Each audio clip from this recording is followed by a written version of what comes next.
I'm back again. Today's discussion, I just want to briefly touch on the fundamental difference between conservatives and progressives. First, I want to go back a little bit, back to the previous discussion where I was talking about critical theory and how it is a cult. There's a philosopher of science called Karl Popper, and he talks about a theory of falsification or falsifiability. And this is what he uses to determine whether or not something is science or a pseudoscience or dogma. So basically, his idea is that proper science, the way you go forward, is not by trying to prove your theory correct, but by trying to disprove your theory. So, further research, once you come up with a theory and you've tested it and it seems to be valid, now all your research should be going to trying to poke holes in that theory.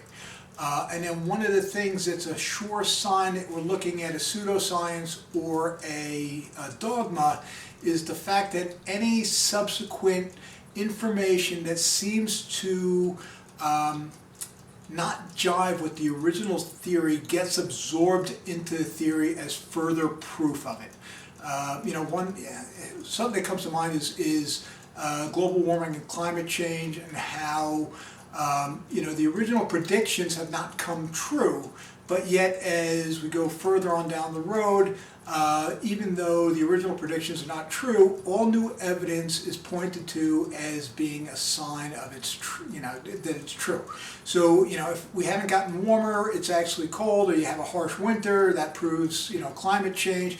Everything seems to prove climate change, and no matter what evidence you offer, it gets refuted as not disputing the theory but affirming the theory. So it starts to look a little bit like dogma. And that's one of the things with critical theory is that, when you look at it logically and it doesn't seem to pan out, the response is, well, logic is racist because, Aristotle was a white guy, this is the way white people think. So, on its face, they throw out a logical argument against critical theory because, logic in itself is proven as racist. You talk about meritocracy, and again, boom, meritocracy is racist. The idea that, people move ahead because of their ability, that again was a theory that was invented by a bunch of white guys, and so that in itself is racist, so you can't use a merit argument against critical theory. So that's one of, looking at Karl Popper, that's one of the things that, would point to dogma as opposed to science. And I just wanted to bring that up. Now back to the fundamental difference between conservatives and progressives. And I'm not going to say Republicans and Democrats because a large bunch of, Republican and Democrat or R&D or, red and blue is just momentum and team brand loyalty. So there's a lot of people who are Democrats because their parents were Democrats, have always voted Democrat, and even though the party may have changed, the players have changed, it's not the same party that it was 30 years ago. They still cling to the fact that I've always been a Democrat.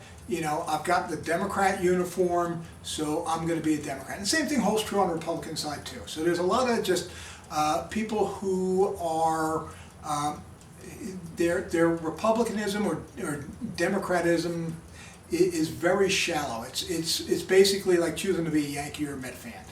They've made the choice. They're going to stick with that choice.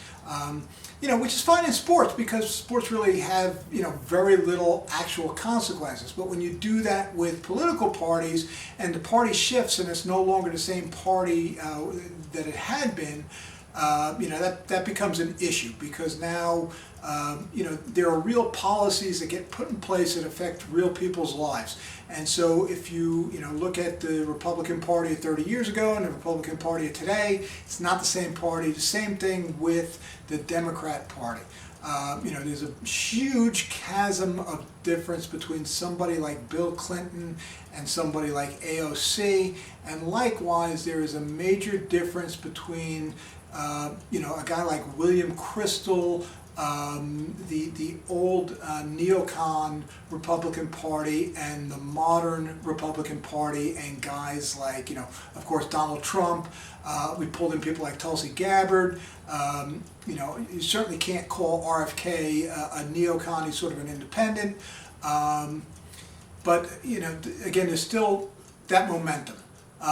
But if you want to, contrast conservatives versus progressives, or the thought leadership of each party, or the underlying philosophy, the main difference is that conservatives believe or accept an outside set of moral rules.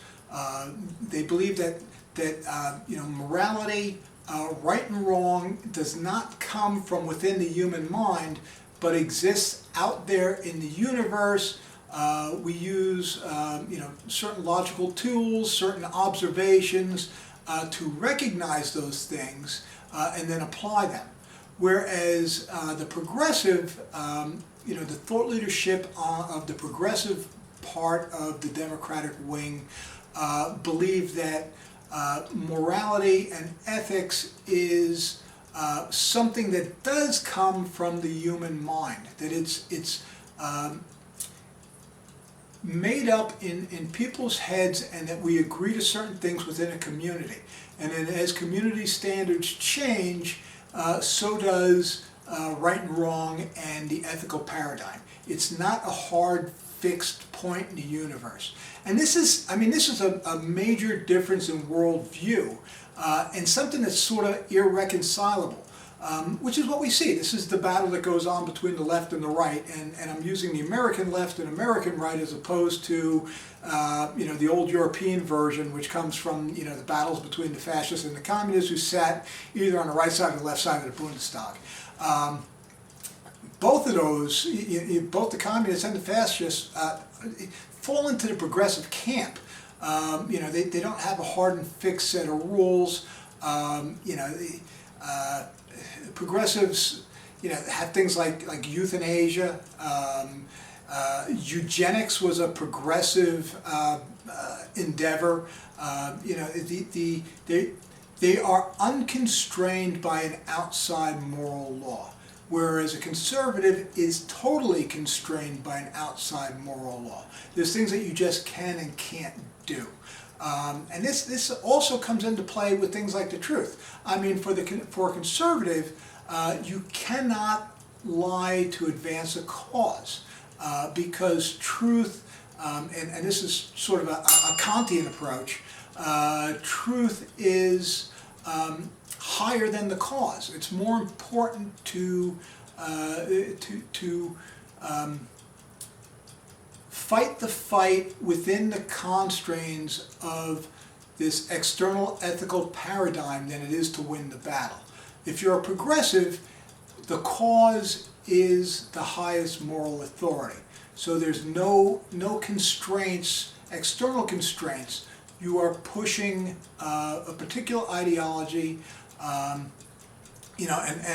to throw two people at it. On one side you would have, on the conservative side, you'd have somebody like Thomas Jefferson. On the progressive side, you would have somebody like Woodrow Wilson. Woodrow Wilson, thought of things like inalienable rights as an obstacle towards an efficient, functioning society, and as an obstacle to human happiness. The idea, free people don't know what's the best for them. They make choices that are against their own interests and